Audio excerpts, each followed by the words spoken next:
मुझे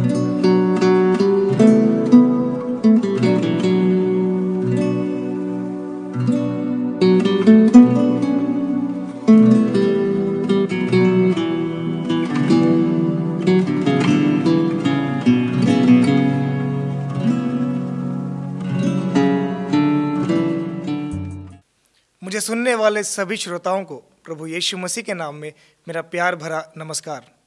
आशा करता हूं कि आप सब लोग कुशल मंगल से होंगे।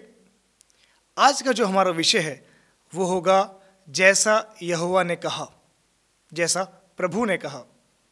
देखिए, अक्सर हम लोग क्या प्रार्थना करते हैं? हम लोग प्रार्थना करते हैं कि प्रभु तो मुझे बहुत आशीष दे। हम प्रार्थना करते हैं प्रभु हमारे परिवार को आशीष दे। हम प्रार्थना करते हैं कि प्रभु मेरी नौकरी पर आशीष दे। खासकर अभी जब जनरल इलेक्शंस आने वाले हैं तो हम प्रार्थना करते हैं कि प्रभु इलेक्शंस पर तेरी आशीष हो। हम अलग अलग बातों के लिए प्रार्थना करते हैं, पर अक्सर हम लोग क्या प्रार्थना करते हैं कि प्रभु मुझे सामर्थ्य से भर। हम लोग प्रार्थना करते हैं कि प्रभु मुझे अभिषेक से भर। तो मैं एक सवाल आपके मन में उपजाना चाहता हूँ, डालना चाहता हूँ कि हमें सामर्थ्य चाहिए, बात बिल्कुल सही है। हमें अभिषेक भी चाहिए, बात ये भी सही है। पर हम इतनी सामर्थ्य पाके, क्योंकि हम जब प्रार्थना करते हैं हम प्रभु से सामर्थ्य मांगते हैं। हम जब प्रार्थना करते हैं हम प्रभु से अभिषेक मांगते हैं। हम जब भी आराधना में जाते हैं, हम जब भी संगति में जाते हैं, हम केवल यही प्रार्थना करते हैं कि प्रभु मुझे अपने अभिषेक से भर, प्रभु मुझे अपनी सामर्थ्य से भर। यह हमें क्यों चाहिए इतना अभिषेक? प्रियो, मैं इसका जवाब देने के लिए आपको बाइबल के एक भाग में ले जाना चाहूँगा जहाँ पे इस प्रकार से लिखा है। क्यों ना हम पढ़ें यहेजकेल उसका अध्याय 37। मैं जानता हूँ ये अध्याय 37 सुनते ही आपके मन में सूखी हड्डियों वाला अध्याय एकदम से आ गया होगा। बिल्कुल सही, आपने अंदाज़ा लगाया। हम उसी अध्याय पर जाएंगे और हम उसकी पहली कुछ आयतें पढ़ेंगे। मैं आपके सामने पढ़ना चाहता हूँ, कृपया अपनी अपनी बाइबल में हम फॉलो करें। यहोवा की शक्ति मुझ पर हुई और वह मुझ पर अपना आत्मा समवा कर बाहर ले गया और मुझे एक तराई के बीच में खड़ा कर दिया। वह तराई हड्डियों से भरी हुई थी। तब उसने मुझे उनके चारों ओर घुमाया और तराई की तह पर बहुत सी हड्डियां थी और वह बहुत सूखी हुई थी। तब उसने मुझसे कहा, हे मनुष्य के संतान, क्या ये हड्डियां जी सकती हैं? मैंने कहा, हे परमेश्वर यहोवा, तू ही जानता है। तब उसने मुझसे कहा, इन हड्डियों से भविष्यवाणी करके कह, हे सूखी हड्डियों, यहोवा का वचन सुनो। हमने यहेजकेल के 37वें अध्याय की पहली 4 आयतों को हमने पढ़ा है। यहाँ पर हमने देखा कि यहेजकेल को परमेश्वर दर्शन में, आत्मा में एक जगह पर एक तराई में ले गया। तराई, पूरी तराई हड्डियों से भरी हुई है। यहेजकेल को परमेश्वर ने चारों तरफ घुमाया तो यहेजकेल ने 2 बातें नोटिस की। पहली बात नोटिस की कि बहुत सारी हड्डियां हैं, और दूसरी बात नोटिस की कि हड्डियां बहुत ज़्यादा सूखी हुई हैं, यानी उसमें जीवन की कोई आशा ही नहीं। दूर दूर तक हड्डी में कोई जीवन की आशा नहीं है, बिल्कुल सूख गई, सालों से हड्डियां पड़ी हुई हैं। ऐसे में परमेश्वर ने यहेजकेल से एक सवाल किया कि हे मनुष्य के संतान, क्या ये हड्डियां जी सकती हैं? अगर यहेजकेल की जगह मैं और आप होते तो हमारा क्या जवाब होता? क्योंकि हम बड़े उत्सुक रहते हैं, हम बड़े विश्वासी हैं, हम कई बार बड़े उत्साहित से हो जाते हैं और हम एकदम से बोलते हैं, हाँ हाँ प्रभु, ये तो जी जाएंगी, ये तो ऐसा हो जाएगा, ये तो वैसा हो जाएगा। पर यहाँ यहेजकेल को अगर हम देखें तो यहेजकेल के लिए ऐसा लिखा है, यहेजकेल ने कहा कि प्रभु तेरी इच्छा है, प्रभु तू ही जानता है कि क्या होगा और क्या नहीं होगा। ऐसे में जब यहेजकेल ने अपनी सारी बात, अपनी सारी बुद्धि, अपना सारा अनुभव, अपनी सारी बातों को एक तरफ किनारे कर दिया और बोला कि प्रभु तू ही जानता है, तब प्रभु ने उससे कहा कि तू भविष्यवाणी कर और इन हड्डियों से बोल कि परमेश्वर यहोवा का वचन सुने। देखिए, अभी यहाँ पर सामर्थ्य की कोई बात नहीं हुई, अभी यहाँ अभिषेक की कोई बात नहीं हुई। यहाँ पर केवल परमेश्वर ने यहेजकेल को बुलाकर एक काम सौंपा है। प्रियो, यह है मेरे सवाल का जवाब कि हमें सामर्थ्य क्यों चाहिए, हमें अभिषेक क्यों चाहिए। जब परमेश्वर हमें कोई काम देता है तो उस काम को पूरा करने के लिए हमें सामर्थ्य चाहिए, उस काम को पूरा करने के लिए हमें अभिषेक चाहिए। जब हमें पता ही नहीं होगा कि हमें करना क्या है, हम सब चाहते हैं कि हम प्रभु की सेवा करें, पर हमें ये नहीं पता होगा कि हमें करना क्या है। तब हम कैसे प्रभु की सामर्थ और अभिषेक को मांगकर प्रभु की सेवा कर सकते हैं? मुझे जब एड्रेस ही नहीं पता तो मैं उस व्यक्ति के घर कैसे पहुंच सकता हूं? जब मुझे पता ही नहीं है कि मुझे करना क्या है, तो मैं प्रभु से कैसे सामर्थ मांग सकता हूं? मैं प्रभु से कैसे अभिषेक मांग सकता हूं? यहां पर परमेश्वर ने यहेजकेल को बुलाया और बोला कि तुझे ऐसे ऐसे करना है। तो यहेजकेल ने प्रभु पर विश्वास करते हुए जैसा प्रभु ने कहा वैसा उसने किया। प्रभु हमें सामर्थ देने में सक्षम है, प्रभु हमें अभिषेक देने में सक्षम है, प्रभु हमें दान और वरदान से भरने में सक्षम है। प्रभु हमें परिपूर्ण करना चाहता है। जैसा हम नए नियम में देखते हैं कि लोग पवित्र आत्मा से परिपूर्ण हो गए, परमेश्वर हमें भरना चाहता है।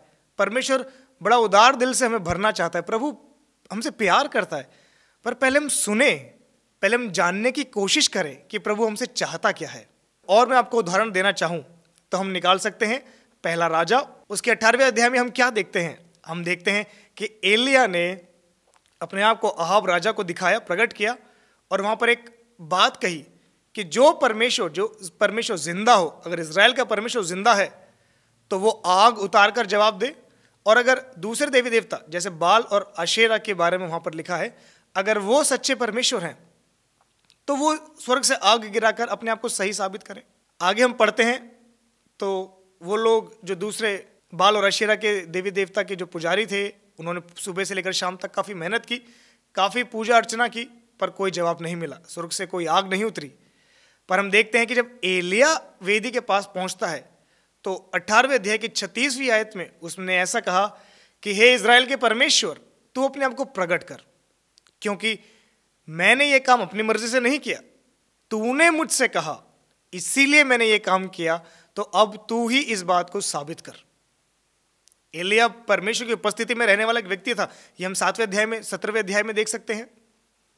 जब एलिया के बारे में हम आगे पढ़ते हैं तो लिखा हुआ है कि मैं वो एलिया हूं जो परमेश्वर की उपस्थिति में रहता है।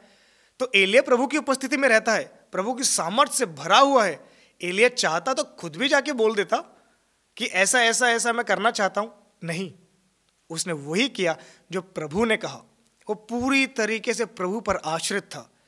प्रभु ने जब उससे कहा कि उनको चुनौती दे, तभी उसने जाके अहाब को बोला और चुनौती के लिए लोगों को ललकारा। उसने प्रभु से पाया और तब जाकर उसने प्रार्थना की कि प्रभु तू अपने आप को साबित कर कि तूने मुझसे कहा है ये सब काम करने के लिए।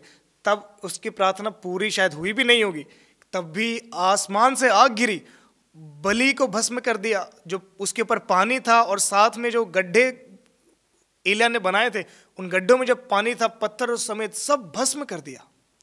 प्रभु ने वहां पर अपनी महिमा को प्रकट किया। क्यों प्रकट किया? क्योंकि एलिया ने वो काम किया जो प्रभु ने कहा था। यहां पर जब हम यहेजकेल को देख रहे हैं तो यहां पर यहेजकेल ने क्या किया? यहेजकेल ने अपनी कोई सामर्थ नहीं लगाई, यहेजकेल ने अपना कोई दिमाग नहीं लगाया, यहां यहेजकेल ने कुछ भी नहीं किया। यहां परमेश्वर ने जो यहेजकेल से बोला, यहेजकेल ने एक सीधे मन के साथ आज्ञाकारिता को पूरा किया। यहेजकेल ने वही किया जो प्रभु ने उससे कहा। जब परमेश्वर ने यहेजकेल को आज्ञा दी, जब परमेश्वर ने यहेजकेल से बोला कि तू भविष्यवाणी कर, तो प्रभु ने यहेजकेल को हिम्मत भी दी। जब यहेजकेल प्रभु के काम के साथ बिल्कुल एक मन हो गया कि हाँ प्रभु जो आप कहेंगे वो मैं करूंगा, यहेजकेल ने वो काम जब करना शुरू किया तो उसके आगे हम पढ़ते हैं, इसी अध्याय के आगे की आयतों में कुछ ऐसे इस प्रकार से लिखा हुआ है, हम पढ़ेंगे 7वीं आयत से आगे मैं पढ़ना चाहूंगा आपके लिए। इस आज्ञा के अनुसार मैं भविष्यवाणी करने लगा और मैं भविष्यवाणी कर ही रहा था कि एक आहट आई और भूंडोल हुआ और वह हड्डियां इकट्ठी होकर हड्डी से हड्डी जुड़ गई। वाह, यह बड़ी लाजवाब बात है, क्योंकि तराई में हड्डियां भरी पड़ी हैं। हड्डियां किसी एक कंकाल की हड्डी, एक शरीर की हड्डी इधर पड़ी है, कोई उधर पड़ी है, कोई पैर की हड्डी इधर पड़ी है, हड्डियां बिखरी हुई हैं। पर जब उसने भविष्यवाणी करनी शुरू की तब हड्डी आपस में जुड़ने लगी, एक भूंडोल हुआ और हड्डियां आपस में जुड़ने लगी। प्रभु अगर यहेजकेल को बोलता कि यहेजकेल तुझे सारी हड्डियां इकट्ठी करनी है, जोड़नी है, तो भी यहेजकेल करता। पर यहां एक बहुत बड़े चमत्कार को परमेश्वर प्रकट करना चाहता था, इसीलिए परमेश्वर ने यहेजकेल को अपने साथ लिया और यहेजकेल से वो काम करवाया जो यहेजकेल कर सकता था और बाकी काम प्रभु ने किया। यहेजकेल से प्रभु ने कहा, तू भविष्यवाणी कर, तुम मेरे जो मैं चाहता हूं तू वो बोल, जो मैं बोलना चाहता हूं वो तू बोल, तू भविष्यवाणी कर। भविष्यवाणी करने का मतलब केवल ये नहीं होता कि हम आने वाली बातों भविष्य के बारे में कुछ बताएं। भविष्यवाणी का मतलब होता है हम जो भी बातें प्रभु से पाकर हम बोलते हैं वो सब भविष्यवाणी होती है। यहां पर परमेश्वर ने यहेजकेल से बोला कि ये जो सूखी हड्डियां, इनसे भविष्यवाणी कर, इनको बोल कि तुम जियोगी। यहेजकेल ने प्रभु पर आश्रित होकर प्रभु से पाया, प्रभु ने जो उससे कहा वो उसने किया, तो प्रभु ने काम करना शुरू कर दिया। हड्डियां जुड़ने लगी, हड्डियां जब जुड़ने लगी तो उनके ऊपर नसें चढ़ने लगी, उनके ऊपर मांस चढ़ा, और आगे हम देखते हैं कि उनके ऊपर खालें भी चढ़ गई, सब चमड़े से ढक गई। अब वो हड्डियां नहीं है, अब वो सूखी हड्डियां नहीं है। अब यहेजकेल जब उनको देख रहा है तो वहां पर उसको सूखी हड्डियां नहीं दिख रही। अब जो यहेजकेल उसको देख रहा है, उन सबको देख रहा है, तो वहां पर लाश है, मरी हुई लाशें पड़ी हुई हैं। पहले तो हड्डियां थी और अभी लाश है। यहेजकेल बड़ा खुश हो सकता था, है ना, यहेजकेल रुक जाता। कई बार हमारे जीवन में ऐसी स्थिरता आ जाती है, कई बार हमारे जीवन में परमेश्वर जब बड़े चमत्कार करने शुरू करता है तो एक जगह आकर हम लोग रुक जाते हैं कि हाँ, हम कई बार सेटिस्फाई हो जाते हैं। अगर मुझे सुनने वाला कोई सेवक है तो हाँ, कई बार हम अपनी सेवाओं में रुक जाते हैं, हमें लगता है कि ये तो बहुत हो गया, वाह, हम उस जगह आकर रुक जाते हैं और हम बड़ा आनंद मनाने लग जाते हैं, हम अपने आप को संतुष्ट करने लग जाते हैं। हमें लगता है कि बहुत बड़ी सेवा हो गई, या फिर अगर कभी हमारे जीवन में कोई चमत्कार या प्रभु ने हमें कोई दर्शन दिया है, उस दर्शन का कोई हिस्सा अगर पूरा हो गया तो हम आत्मसंतुष्ट हो जाते हैं। यहां पर यहेजकेल आत्मसंतुष्ट अगर हो जाता तो ये जो लाशें हैं ये 4 दिन के बाद दोबारा सड़ना शुरू कर देती और ये कुछ टाइम के बाद दोबारा हड्डियां बन जाती। अभी चमत्कार पूरा नहीं हुआ। जब हड्डियों से हड्डी जुड़ी, जब उनके ऊपर नसें चढ़ी, मांस चढ़ा, चमड़ा चढ़ा, जब वो लाश बन गई, उसके बाद प्रभु का वचन फिर से यहेजकेल के पास आया। आगे की आयत में कुछ इस प्रकार से लिखा है, 9वीं आयत में हम देखते हैं, उसमें लिखा है, तब परमेश्वर ने यहेजकेल से कहा, हे मनुष्य के संतान, सांस से भविष्यवाणी कर। देखिए, अभी चमत्कार पूरा नहीं हुआ। प्रभु ने यहेजकेल से कहा तू भविष्यवाणी कर, यहेजकेल ने भविष्यवाणी की। अभी भी यहेजकेल के कान खुले हुए हैं परमेश्वर ने क्या कहा यह सुनने के लिए। प्रभु ने दोबारा यहेजकेल से बात की, प्रभु ने दोबारा कहा सांस से भविष्यवाणी कर। जब यहेजकेल ने सांस से भविष्यवाणी की तो लिखा है कि बड़ी आंधी सी हुई, बड़ी हवा चली और लाशें थी, इन लाशों के अंदर सांस भर गई और ये जीवित होकर अपने पैरों पर अपने आप खड़ी हो गई। Praise the Lord, hallelujah. अगर ये लाशें होती और यहेजकेल यहीं रुक जाता और परमेश्वर बोलता कि यहेजकेल अब इनको खड़ा करना है, तो एक लाश को खड़ा करने में यहेजकेल को कितनी मेहनत लगती है ना। ऐसे में क्या हुआ, परमेश्वर ने यहेजकेल से बोला कि तू भविष्यवाणी कर सांस से, क्योंकि मैं इनको जिंदा करना चाहता हूं। यहेजकेल के कान खुले हुए थे, यहेजकेल के कान खुले हुए थे। यहेजकेल ने वही किया जो प्रभु ने कहा। यहेजकेल संतुष्ट नहीं हुआ, क्योंकि यहेजकेल को पता था कि प्रभु सर्वशक्तिमान है। अभी तो एक ही चरण पूरा हुआ है, प्रभु आगे भी काम करना चाहता है। यहेजकेल से प्रभु ने पहले ही कह दिया था कि मैं इनको जिंदा करना चाहता हूं। तो यहेजकेल ने जब देखा, यहेजकेल की सेवा में जब एक आयाम आया, जब ये हड्डियां लाश बन गई, तब प्रभु ने इससे दोबारा कहा कि सांस से भविष्यवाणी कर, और यहेजकेल ने सांस से भविष्यवाणी की और ये हड्डियां जीवित बन गई। और लिखा है कि जब इनको देखा तो ये बहुत बड़ी सेना थी। Praise the Lord. प्रभु हमसे क्या कहता है, प्रभु हमसे क्या चाहता है, वो ज्यादा जरूरी है। अभिषेक और सामर्थ तो बाद में आ जाएगा, पहले हम ये तो जाने कि प्रभु के राज्य की इच्छा क्या है। जब यीशु मसीह इस दुनिया में थे, उन्होंने अपने चेलों को प्रार्थना करना सिखाया, तो यीशु मसीह ने कहा, हे हमारे पिता, तू जो स्वर्ग में है, तेरा नाम पवित्र माना जाए, तेरा राज्य आए, तेरी इच्छा जैसे स्वर्ग में पूरी होती है वैसे ही धरती पर भी पूरी हो। अब प्रभु की इच्छा स्वर्ग में पूरे करने के लिए स्वर्गदूत हैं। प्रभु एक आज्ञा दे तो जिब्राइल प्रकट हो जाता है। जिब्राइल ने ही मरियम के पास संदेशा भिजवाया।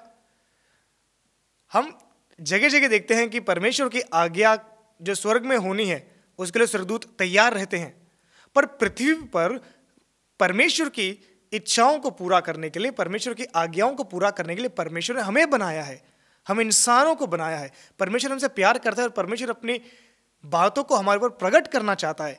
तो जरूरी है कि हम सुनना सीखें। हम जानना सीखें कि प्रभु क्या चाहता है। सामर्थ मांगना गलत नहीं है, अभिषेक मांगना गलत नहीं है, पर उसका इस्तेमाल हम कहां करेंगे। हमारे पास लाइसेंस तो है पर हमें पता नहीं है करना क्या है। ऐसा क्या हो सकता है? नहीं। जब हमारे पास हमें पता होता है, हम पहले सोच लेते हैं कि हाँ मुझे गाड़ी चलानी है, उसके लिए हम लाइसेंस की तैयारी करते हैं। तो वैसे ही पहले हमें पता तो हो कि प्रभु हमसे चाहता क्या है। इसीलिए आज का विषय रखा गया कि जैसा प्रभु ने कहा। आज की इस वचन को सुनने के बाद हम भी एक आदत बनाए, हम प्रभु से सुने, ताकि आगे को हम ये बोल सके कि मैंने वैसा किया जैसा प्रभु ने कहा। प्रियो, यहेजकेल के जीवन से हम देखते हैं कि चाहे सूखी हड्डियों की परिस्थिति हो, यहेजकेल को उसमें मेहनत नहीं करनी। क्यों नहीं करनी? क्योंकि उसने वही किया जैसा प्रभु ने कहा। एलिया के ज़माने में हमें कोई रिसर्च करने की ज़रूरत नहीं कि आग कैसे उतरी, कहाँ से उतरी, कितने तापमान में आग उतरी। हमें इन सब की ज़रूरत नहीं है। हमें केवल ये जानना है कि एलिया ने वही किया जैसा प्रभु ने कहा था। और जब प्रभु के कहे अनुसार लोग करते हैं तब प्रभु आशीष देता है, प्रभु चमत्कारों को प्रकट करता है। एक छोटा सा उदाहरण मैं आपको नए नियम से भी देना चाहूँगा कि यीशु मसीह जब गलील के काना में गए, यूहन्ना उसके दूसरे अध्याय में हम देखते हैं जब यीशु मसीह ने जहाँ पर अपना पहला चमत्कार को प्रकट किया, वहाँ इस प्रकार से लिखा हुआ है कि दाखरस कम हो गया। मरियम ने यीशु मसीह से आके बोला, यीशु मसीह ने बोला कि अभी मेरा समय नहीं आया।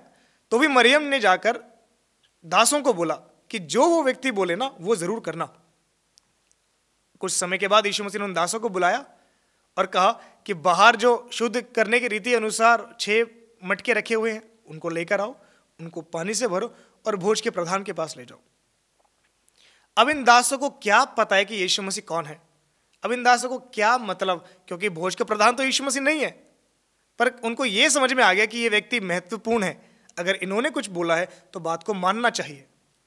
बिना किसी संकोच के, बिना किसी आज्ञा उल्लंघन के, जैसा उनसे कहा गया वैसा उन्होंने किया। उनको पता भी नहीं था कि क्या होने वाला है। उनको शायद लग रहा होगा कि भोज के प्रधान के पास लेके जाएंगे तो डांट पड़ेगी, पर उन्होंने वैसा किया जैसा यीशु ने कहा, जैसा प्रभु ने कहा। और देखिए, पानी में ना तो कोई कलर होता है, ना रंग होता है, ना खुशबू, ना स्वाद। ये पानी की खूबी है। पर जैसे जैसे वो दास जब उस पानी के मटकों को उठाकर भोज के प्रधान के पास ले जाने लगे तो पानी का कलर बदल गया, पानी की खुशबू बदल गई। और जब तक पानी को भोज के प्रधान ने चखा तब तक पानी का स्वाद बदल गया था, वो दाखरस बन चुका था। Praise the Lord, hallelujah. तो जब प्रभु अपने चमत्कार को प्रकट करता है तो प्रभु अपने दासों को, अपने लोगों को ढूंढता है कि लोग मिलें ताकि वो प्रभु की इच्छा अनुसार वो काम को कर सके जैसा प्रभु करना चाहता है। प्रियो, हम आज के वचन की ओर ध्यान दें। हम सुनने के लिए अपने कानों को तत्पर तैयार करें ताकि हम कह सकें कि मैंने वही किया जैसा प्रभु ने कहा। आइए हम कुछ क्षण प्रार्थना में बिताएं। हम अपनी आंखों को बंद करें। आज के वचन के सामने हम अपने दिलों को प्रभु के हाथों में सौंपें, प्रभु के सामने रखें। हम प्रार्थना में जाएं। हम धन्यवाद करते हैं परमेश्वर आज के इस दिन के लिए। प्रभु, आपने संभाला, हम धन्यवाद करते हैं। प्रभु, हम अपने जीवनों को आपके हाथों में सौंपते हैं, हम समर्पण करते हैं। हमारे मनों को और हमारे कानों को खोल दे प्रभु, ताकि हम सुन सके, हम जान सके कि प्रभु आप हमसे क्या चाहते हैं। ताकि जब जीवन की सेवाएं तो हमसे ले, जब हमारी जीवन की सेवाओं के हम आयामों तक हम पहुँचे तो हम कह सकें कि हमने वैसा किया जैसा प्रभु ने कहा। हम सबों को यीशु आपके लहू में छुपाते हैं और ये विनती यीशु मसीह के नाम से मांगते हैं, आमीन।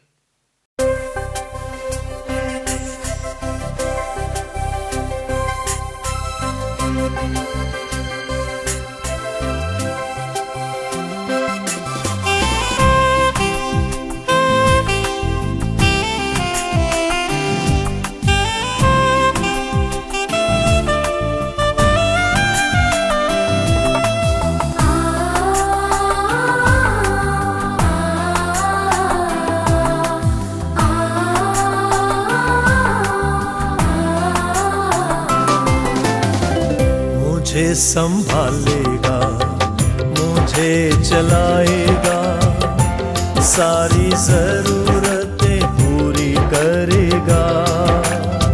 दुखों के बीच में हाथों को थाम कर अपने पंखों तले छिपाएगा। मुझे संभालेगा, मुझे चलाएगा, सारी जरूरतें पूरी करेगा।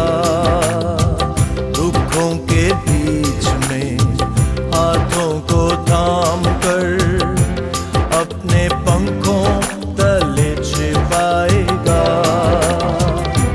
है भरोसा वो मेरा हरदम, सर्वशक्तिमान साथ मेरे। न थकूं मैं इस सफर में, चलता रहूंगा आस लगाए। है भरोसा वो मेरा हरदम, सर्वशक्तिमान साथ मेरे। न थकूं मैं इस सफर में, चलता रहूंगा आस लगाए।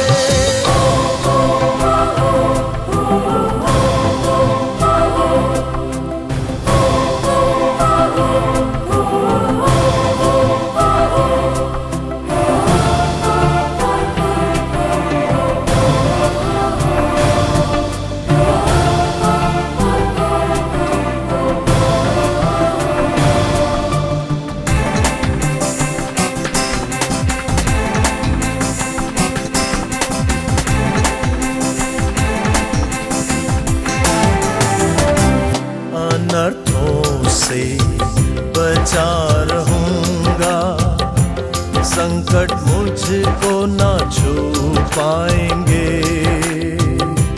राहों में मेरे जीवन की स्वर्गदूत हाथों में थामेंगे। अनर्थों से बचा रहूंगा, संकट मुझको ना छू पाएंगे। राहों में मेरे जीवन की स्वर्गदूत हाथों में थामेंगे। है भरोसा वो मेरा हरदम, सर्वशक्तिमान साथ मेरे। न थकूं मैं इस सफर में, चलता रहूंगा आस लगाए।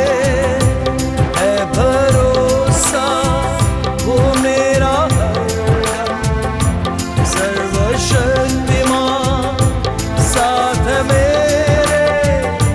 न थकूं मैं इस सफर में, चलता रहूंगा आस लगाए।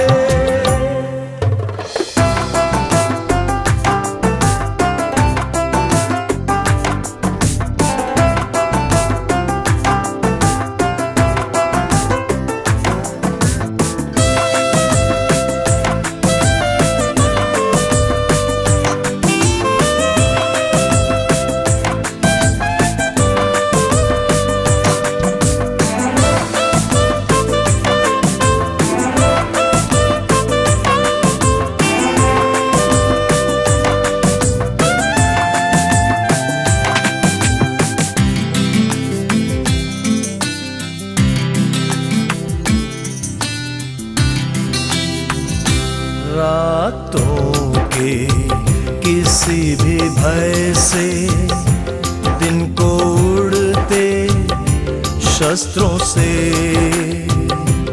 अंधकार हो या महामारी, भय ना खाऊंगा मैं संहार से। रातों के किसी भी भय से, दिन को उड़ते शस्त्रों से। अंधकार हो या महामारी, भय ना खाऊंगा मैं संहार से। है भरोसा वो मेरा हरदम, सर्वशक्तिमान साथ मेरे।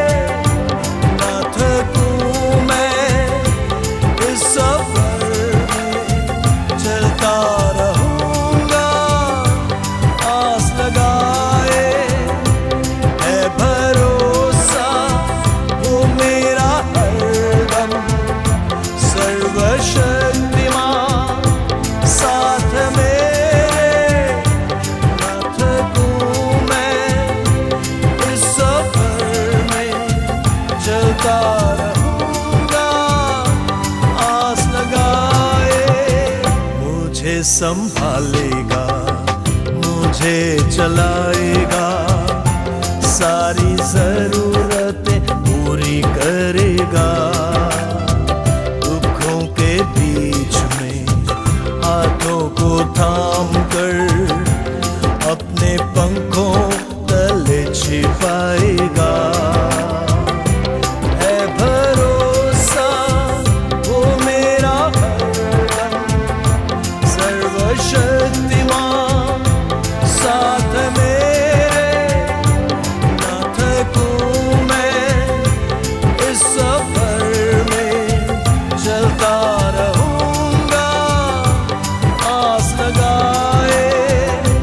है भरोसा वो मेरा हरदम, सर्वशक्तिमान साथ मेरे, ना थकूं मैं इस सफर में, चलता रहूंगा आस लगाए। सबके लिए खुश खबरी। सेवा प्रशिक्षण पाने का सुनहरा मौका। सेवकाई की जिम्मेदारी हर विश्वासी की है, पर यदि आप पूर्ण समय बाइबल अध्ययन के लिए नहीं जा पा रहे हैं तो निराश होने की जरूरत नहीं। यह सुनहरा मौका आपके लिए है। शिफालय कलीसिया की ओर से सबको सूचित करना चाहते हैं कि शिफा ट्रांसफॉर्मेशन कोर्स 2019 शुरू होने वाला है, जो कि 11वां बैच होगा। तो यदि आप 18 साल से ऊपर के पुरुष या स्त्री हो और हिंदी भाषा अच्छी तरह जानते हो तो आपका स्वागत है भारत की राजधानी दिल्ली में।